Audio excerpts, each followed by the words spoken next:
Alright guys, today I'm doing a review on this 1 degree organic food cereal.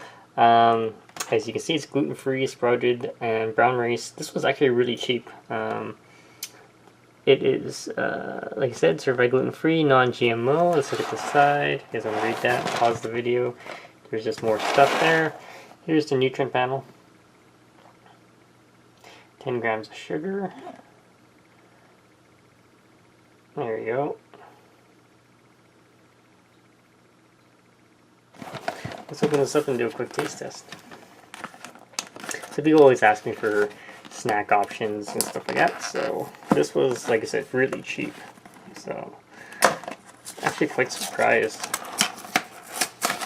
So I definitely needed to try it out.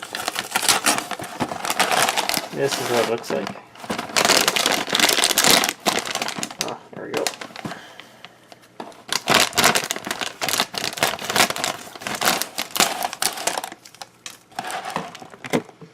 So smell-wise, has a slight of, has some cocoa aroma to it. There's what, they basically look like mini Rice Krispies.